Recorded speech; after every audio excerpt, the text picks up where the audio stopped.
Bienvenidos a una edición más de Realidad Social. Dicen que lo más peligroso en la vida es no solamente las personas que hacen las cosas mal, sino las personas que simplemente ven que las cosas sucedan. Y es algo que hoy en día nuestra presidenta del país, en un foro económico mundial, ha dicho de que el país está recuperando su tranquilidad económica, social y política. No sé si tal vez estamos grabando una temporada de la serie de Stranger Things, en las cuales vivimos en una paralela nuestra realidad, en donde la presidenta Dina Boluarte está acá y donde nuestro Perú cada vez tiene un índice más alto de lo que es feminicidios, homicidios, terrorismo, más muertes.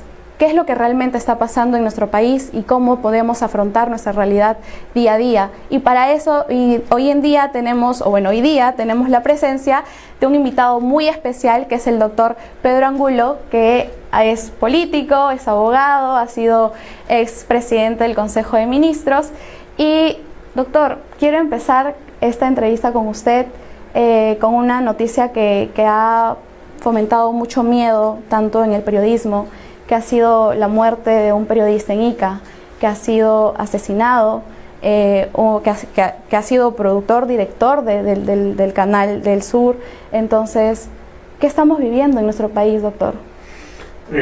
Muchas gracias por la invitación. En realidad es un momento bastante preocupante, porque vemos que efectivamente el sicariato aumenta. Hace poco se decía una estadística que en los pocos días del año 2025 ya tenemos más de 70 muertos, creo, y eso es realmente terrible. Alarmante. Entonces, el caso de un periodista, después de mucho tiempo que fallece un periodista, yo lo veo como el tema de la criminalidad, que en estos momentos está en auge, y no parece que la frenen ni las declaraciones de emergencia, ni el hecho de que se envíen más policías. Yo pienso que los temas tienen que ver con inteligencia, con prevención y con nuevas políticas, ¿no?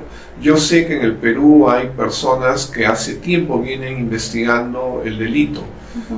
Conozco algunos y pienso que ellos deberían de ser llamados, ¿no?, por el ministro del Interior para hacer una especie de intercambio y con los que conocen realmente la realidad nacional, analizar políticas concretas que deberían de hacer. Sé que hay un esfuerzo, pero ese esfuerzo ha quedado atrás en relación al nuevo delito. Doctor, y aún más alarmante porque se dice que pues él venía ya haciendo algunas denuncias a unas irregularidades que veía en el tema de la municipalidad. Entonces, ¿usted cree que esto ha sido obviamente ha sido un atentado, pero de dónde viene, ¿no? ¿Producto de esa información tan clasificada que ya venía teniendo él?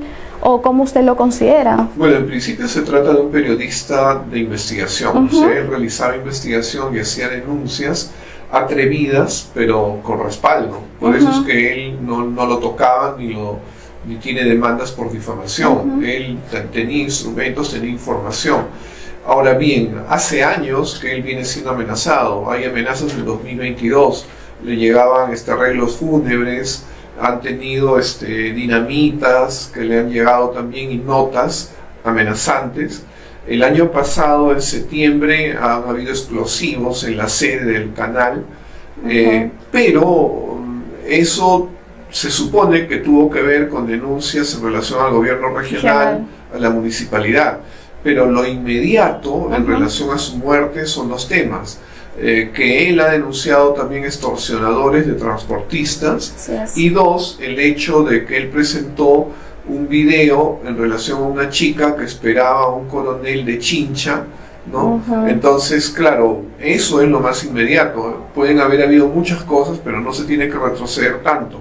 La investigación tiene que ser más concreta en relación a los últimos hechos y la inmediatez posterior de su muerte, ¿no? Pero eso ya sería como que un atentado en general a la libertad de expresión, ¿no? A la libertad de investigación que se está teniendo. Si es un periodista ahora, pues ¿cuántos más tienen que venir para que haya una actuación inmediata? ¿por qué no ir tan lejano, doctor? Pues en esa semana también ha habido el atentado de la sede de la Fiscalía de Trujillo, en la cual ha habido heridos. Desconozco si ha habido muertos por ahí, si no, heridos, solamente sí. Heridos, gracias a Dios por eso. Pero, y pues por ahí veo que hay un congresista que va recurrentemente a Trujillo, pero ¿cómo va esa semana de representación por parte de ellos? ¿No están haciendo llegar esas necesidades, esas falancias que hay en esos lugares? El problema que yo veo, y por eso así acentuaba el tema de los extorsionadores de transportistas, es que donde hay más violencia es a nivel de la extorsión. Porque el extorsionador, como quiere plata de las personas a las cuales se las solicita, sean transportistas, empresarios, constructores, lo que sea, ellos amenazan precisamente ejemplarizando, entre comillas, con la muerte de personas.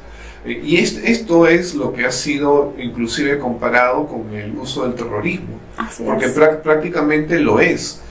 Los terroristas utilizaban dinamita y estas personas utilizan dinamita. Los terroristas mataban y estos matan.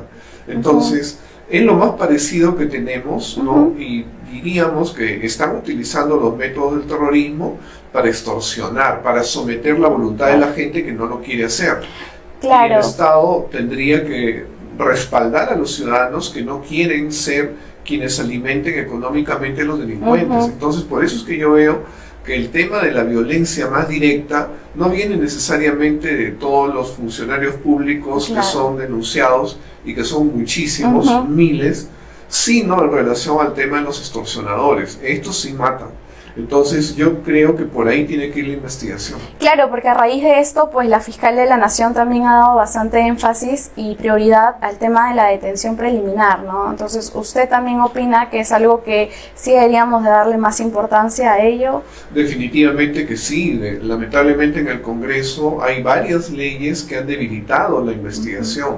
Yo desde la época que era fiscal y después de ser fiscal cuando era decano del Colegio de Abogados de Lima, yo decía que una de las figuras procesal penales que más sirven a los fiscales es la colaboración eficaz. Y la colaboración eficaz le han cambiado las reglas y la están debilitando. Igualmente, la detención preliminar judicial también es buena, es útil. Ahora, pueden haber habido excesos, pero los excesos se investigan y se sancionan de ser el caso, pero no se dice que la figura va a desaparecer porque hubo algunos excesos.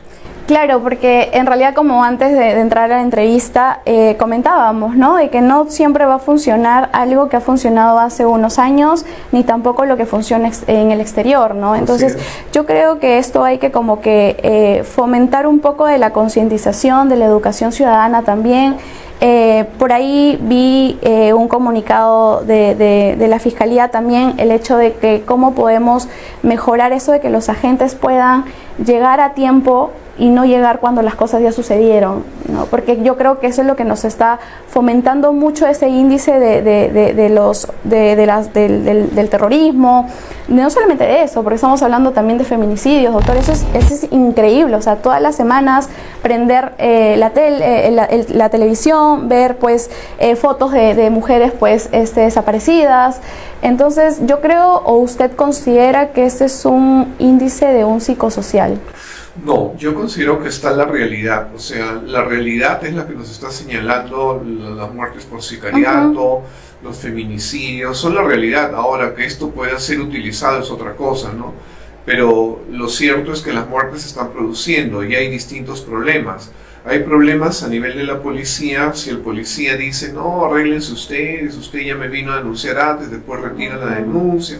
El policía tiene que obedecer a la necesidad del ciudadano. Exacto. Así el ciudadano después se arrepienta, pero en el momento que le solicita socorro tiene que prestárselo. Y eso hay que concientizarlos. Ahora, la policía también necesita respaldo. La policía necesita un presupuesto para que los patrulleros les pongan llantas, para que tengan gasolina, y tiene que tener respaldo político para que no los estén procesando por quítame estas pajas, ¿no? Porque lo tocó al ciudadano, entonces violación de los derechos humanos. Eso no necesariamente es así. El policía necesita respaldo para el actuar, porque si ve que no tiene respaldo y que inmediatamente lo detienen porque disparó, hirió o mató, entonces se van a ver desincentivados a actuar.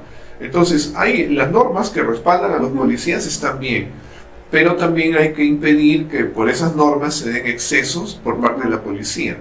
Entonces, hay varias cosas que hacer a ese nivel. Pero ahí también como que podemos subir un poquito más, ir a la cabeza, como por ejemplo lo que es el Ministerio del Interior, ¿no?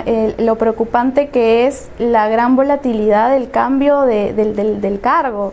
O sea, es como que por ahí he escuchado una información de que ha habido hasta un ministro que ha durado 3 días.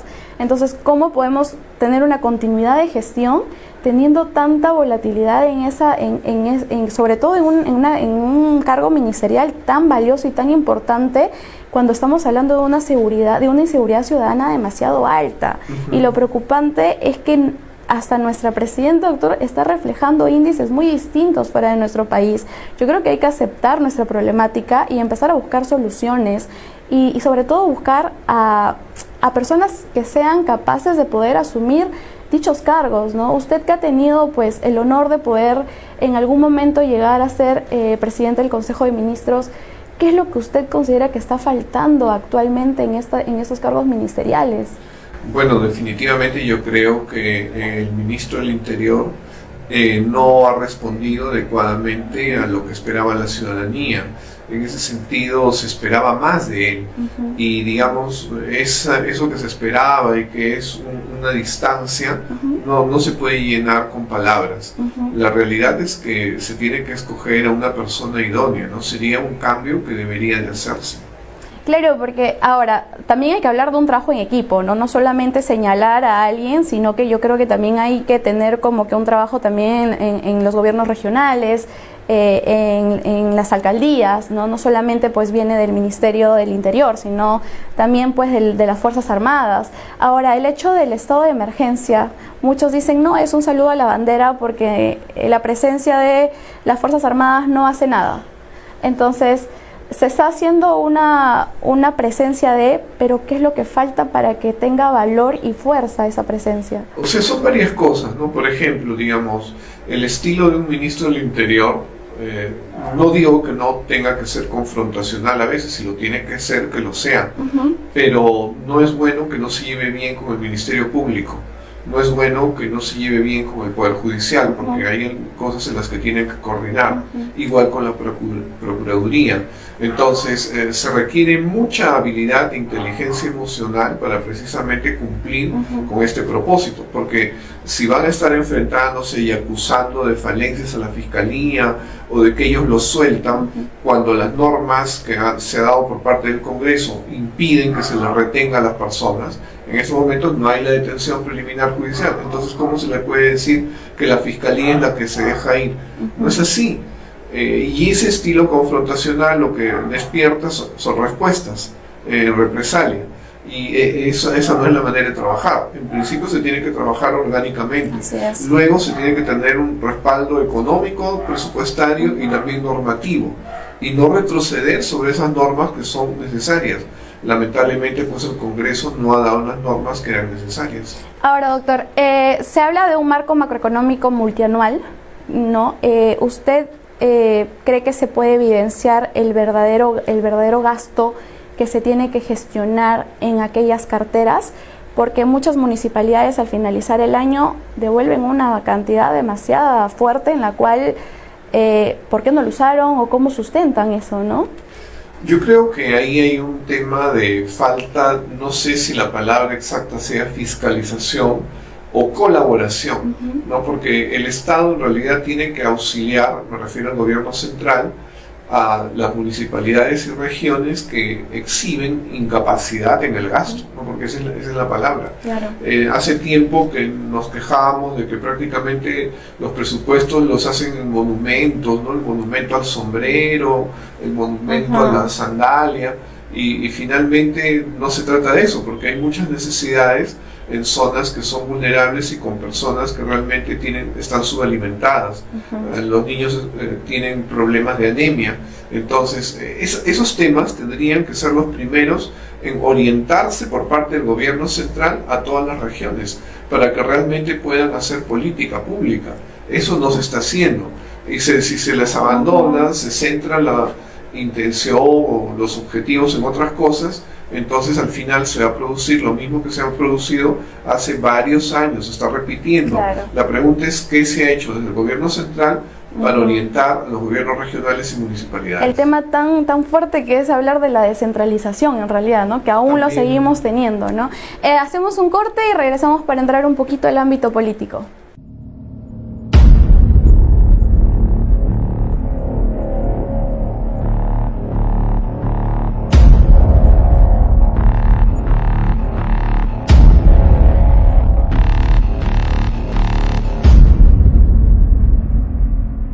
Y volvemos. Doctor, un poquito más ya para entrar a lo político. Se aceptó el informe final de la inhabilitación a Martín Vizcarra, a Salvador de Solar, a Ceballos. ¿Qué se viene para ellos, doctor? Bueno, la realidad es que el señor Vizcarra había incurrido en varios ilícitos, en mi criterio, y por los elementos de convicción que hemos escuchado, los testigos, que todos son coincidentes en relación a su actuación en el último proceso que está terminando. Y lo cierto es que él, sin embargo, declaraba como que eso no existía, que no había pasado nada. Entonces, él es muy hábil al generar una línea paralela en la cual niega la existencia de pruebas, pero lo real es que las pruebas sí existen, son categóricas, son coincidentes y evidentemente merece una sanción, va a tener su sanción. El tema del cierre del Congreso, ¿no? También no fue un tema legal, no tenía respaldo, entonces la democracia requiere su defensa. No se pueden generar precedentes que podrían ser repetidos en el futuro y que no tienen censura y sanción. Entonces, por ese lado estamos bien y bueno, ellos simplemente tienen que asumir su responsabilidad. Doctor, muchos lo denominan, inclusive él también en un estado por ahí que vi en sus redes sociales, lo denomina como una venganza política, ¿no? Que la presidenta Dina Boluarte es un títere de Keiko Fujimori. ¿A qué hemos llegado, no? Tal vez hablar del tema de la política ya incluyéndole de una forma negativa, que es una expectativa que muchos tienen, y más que todo lamentable porque estamos a puerta de las elecciones del 2026, o sea, ¿qué ejemplo, qué país estamos dejando al próximo presidente, ahora que va a existir la bicameralidad, a los diputados, a los senadores? Entonces, ¿qué es lo que estamos dejando en unos años a la nueva gestión que se viene? Y espero y esperamos todos en general que sea una gestión que tenga los cojones para poder afrontar toda la problemática y toda la secuela que todavía, doctor, estamos arrastrando del tema de la pandemia, porque nos estamos tratando de recuperar poco a poco. Y escuchaba a exministros de Economía decir, no podemos depender del mecanismo de supervivencia que tiene el Banco Central de Reserva, sino también nosotros velar por nuestros mismos indicadores económicos y tener la oportunidad de poder salvaguardar de ellos y dejar el 2026 estable, porque igual usted comprenderá que el nuevo que ingresa a ese cargo cuesta un tiempo adecuarse, ¿no? Cuesta un tiempo adaptarse y entonces 5 años para mí tampoco considero que sean años para que un presidente pues haga bien un buen trabajo, ¿no? Bueno, la realidad es que el tema de venganza política yo lo he escuchado desde niño, ¿no? Lo escuché de Alan García, que era venganza política. Últimamente lo escuchamos de Toledo, venganza política. Todos los que son investigados siempre utilizan esa palabrita, ¿no? Venganza política. Y la realidad es que ellos mismos en algún momento se les demuestra pues, que no se trata de venganza política, sino que han cometido ilícitos. Ahora, el señor Vizcarra tiene cosas ya de larga data, desde el gobierno regional de Moquegua, y hay investigaciones que en un momento trataron de apagarlas, pero ahí está porque hay elementos de convicción. El tema de la manera en que se enfrentó la pandemia fue totalmente errada, nos ha costado más de 200.000 peruanos, y lo cierto es que eso se tiene que sancionar.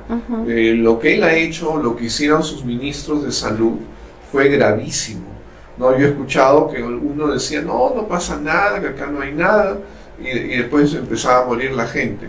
Él decía que ya teníamos todas las camas que eran necesarias, ¿no? Las camas UCI, y finalmente no llegaban. Dijo que ya tenían todas las vacunas, que ya se había conseguido. Se dijo después que no, que solamente le daba la entrada a la vacuna china, a las demás más bien les impidieron. Se dio dinero que al final no llegó a donde debía llegar, a los más vulnerables, sino enriqueció empresas. Entonces, lo cierto es que hizo todo al revés.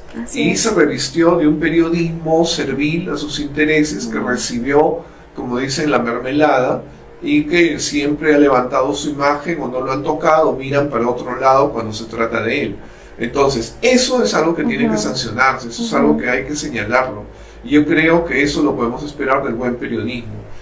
Creo también que en relación a lo que manifiestas, efectivamente, o sea, lo que viene es un país sumamente deteriorado y desde hace mucho tiempo, ¿no? Y en distintos temas. En el tema de seguridad, estamos deteriorados desde la época de Alan García, cuando unificó a la Policía Nacional y debilitó a la Policía de Investigaciones. Una policía que era una de las mejores de América en los temas de investigación. Y eso lo estamos arrastrando en el tema de seguridad, y luego se han dado otras responsabilidades de otros presidentes, pero todo arranca con el primer gobierno de Alan García. Y esa es una realidad que algunos miran para otro lado y le echan la culpa a todos los demás. Tenemos un tema del deterioro grave en el tema de minería ilegal. En la minería ilegal es un centro donde se está produciendo crimen. Hay una minería criminal, porque hay personas que viven de matar a otros. Eso que encuentran en Patás, ¿no? Cementerios donde hay un montón de gente asesinada, o lo mismo que sucede en Madre de Dios, en Huaypetue. O sea, eso está sucediendo en muchos lugares. Hay algunos que simplemente se aprovechan de los otros, los matan y recogen el oro. Prácticamente es como que estuviéramos en la época del oeste, el viejo oeste de Estados Unidos, ¿no? Manda la ley del revólver, y el sicario, y hay trata de blancas, hay personas que viven en esclavitud prácticamente. Entonces, y eso no puede pasar en una democracia.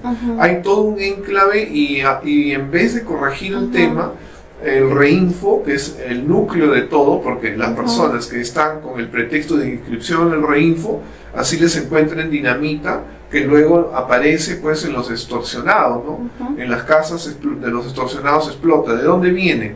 Pero si ahí tenemos el lugar.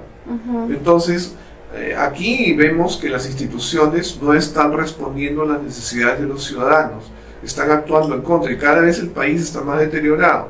En el tema de que tenemos una policía débil, no hay presupuesto. Aquí el tema de la criminalidad alrededor de la minería ilegal, y que no hay que decir que es ilegal, que es informal. Por favor, o sea, la informalidad es una cosa, y la ilegalidad, el crimen es otra, y ahí hay un núcleo de crimen, y sin embargo no le ponen coto.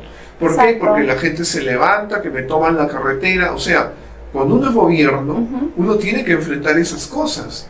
Uno no puede decir mejor que lo enfrenten otros y le pateo la situación a los que vengan. Pues eso es una responsabilidad criminal. Y esto ha empezado en la época, lamentablemente, del presidente Ollanta Humala, ¿no? Con el tema de generar la formalización, que pasan 21 años y nadie se quiere formalizar, no se formalizan, se ríen de las normas y obligan además a que retrocede el Estado. Sí, doctor, porque en realidad, ya haciendo un paréntesis de lo que hace un momento dijo, yo creo que el expresidente Martín Vizcarra hizo un FODA de la sociedad bastante clasificada, y le voy a explicar de mi punto de vista. Usó el sentimentalismo peruano para su beneficio. Salir todos los días por los medios de comunicación a hablarle a cada casa del hogar, no madre del hogar, a decirles calma, esto va a terminar, pronto vamos a salir de las casas. E inclusive hay un chiste que a veces yo uso y digo, lo mejor que pudo haber hecho nuestro expresidente Martín Vizcarra ha sido sacar a los hombres al mercado. a distinguir lo que es un perejil a un laurel, ¿no? Entonces, suena un poco chistoso, pero la realidad es un poco crítica, porque lo que nos ha dejado, las secuelas que nos ha dejado, y yo espero que pues la ciudadanía coja una concientización, porque lo que hemos venido teniendo, doctor, son presidentes por constitución y no por elección.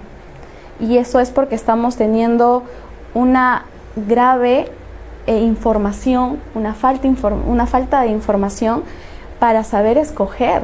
Y sobre todo ahora que he leído por ahí que quieren que ahora los chicos de 17, 16 años voten. O sea, si los de 18, los de 19 años votan por votar, simplemente van y dicen, voy a cumplir con esto porque si no me cae una multa. Entonces no hay una responsabilidad ciudadana, e inclusive para los que son parte de la mesa que dicen, como me van a pagar, voy y cumplo.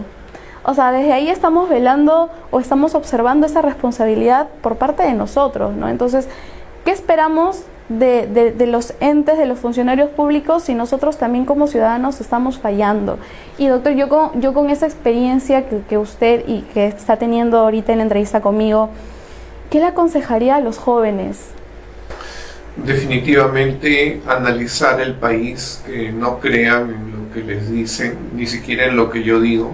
Ellos mismos pueden analizar un poco la historia. Hay algunos historiadores que realmente analizan la realidad. Carmen McEvoy es una de ellas. Y ellos tienen que hacerse un juicio de que las personas que solamente defienden sus intereses no van a ser sensibles de defender los intereses del Perú como país, como nación.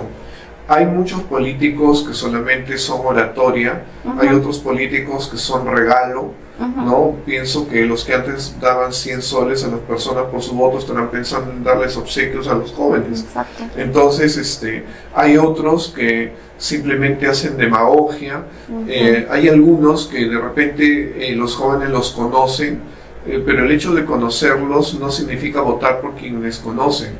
En la política también hay que a veces correr riesgo y tienen que buscar currículums, tienen que buscar intenciones, tienen que buscar la convicción de las personas que luchan por lo que creen, y realmente van a distinguir que entre los últimos liderazgos que tenemos no hay convicciones, no hay compromiso. Las cosas que dijeron y que dicen no las cumplen, hay distancia, entonces no pueden apostar, no pueden votar por las personas que ya han engañado, por las personas que ya con sus actos desmienten lo que han dicho, lo que han prometido. Entonces tienen que ser críticos, pero también tienen que ser propositivos. Una de las cosas que pueden hacer es ellos mismos involucrarse en política, ingresar en partidos que los convenzan o con personas que crean que realmente tienen interés y compromiso.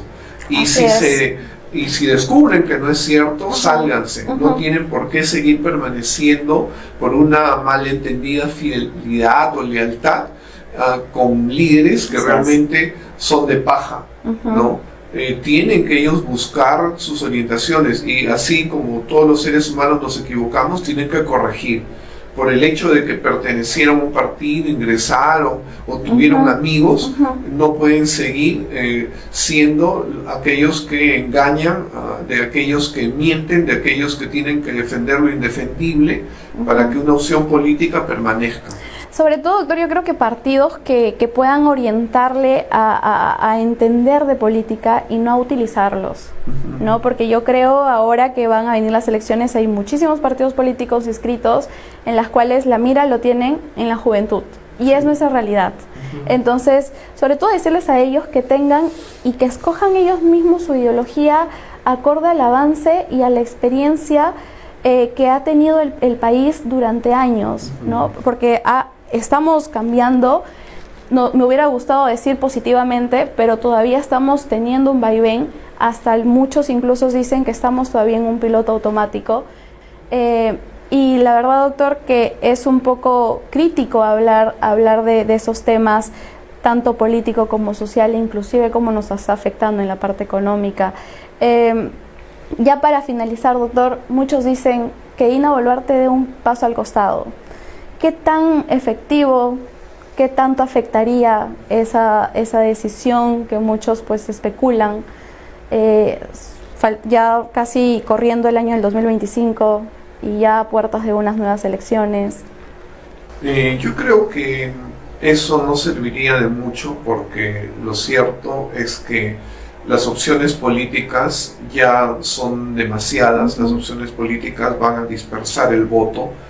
De lo que se trata es que ella misma, me parece que ya es una hora para hacer un cambio de ministros que estén mejor orientados políticamente en cada una de sus carteras y que permanezca el tiempo que le corresponde, porque una vez recuerdo, hace ya creo que fue el año pasado o el anteaño, se hizo una encuesta, y en la encuesta, si se dieran las elecciones renunciando Dina Boluarte, ¿qué es lo que sucedía? Que llegaban nuevamente otra vez Pedro Castillo y Keiko. Sin decir que ellos fueran candidatos, la ciudadanía espontáneamente, Pedro Castillo, Keiko. O sea, se iba a repetir la historia. Así es. Entonces, de lo que se trata precisamente es de que los partidos políticos, en la medida en que asuman compromiso, denuncien, señalen, prometan, se comprometan, ofrezcan, pongan su programa y que los ciudadanos estimen cuál es el más conveniente, y para eso se requiere el tiempo que ya el Jurado Nacional de Elecciones ha determinado un cronograma. Eso me parece que es lo mejor que se podría cumplir. Y sobre todo que se haga con una plena transparencia, ¿no? Que se pueda visualizar y que todos podamos ver el trabajo efectivo que se esté realizando, y que pues las próximas elecciones sean unas buenas decisiones para no estar arrastrando esa pesadez, esa carga tan fuerte que tenemos en la espalda y que nos afecta a todos a diario en nuestra canasta familiar, en los trabajos laborales. Inclusive hay muchos más ninis de los que había anteriormente, entonces todo es un factor que engloba, ¿no? Entonces, doctor, yo sí le agradezco mucho su presencia, la voluntad de poder brindarnos una entrevista, sobre todo porque esto va a ser como que llamar o darles un jalón de oreja a la juventud, que en realidad es el futuro, ¿no? Es una generación que tal vez les cuesta un poco agarrar un libro o estar leyendo constantemente. Si bien cierto, ahora los diarios son digitales, pero igual es un medio para que se puedan preparar no solamente para la vida, sino para las decisiones personales. Así que con esto doy por culminada esta linda entrevista con el doctor Pedro Angulo.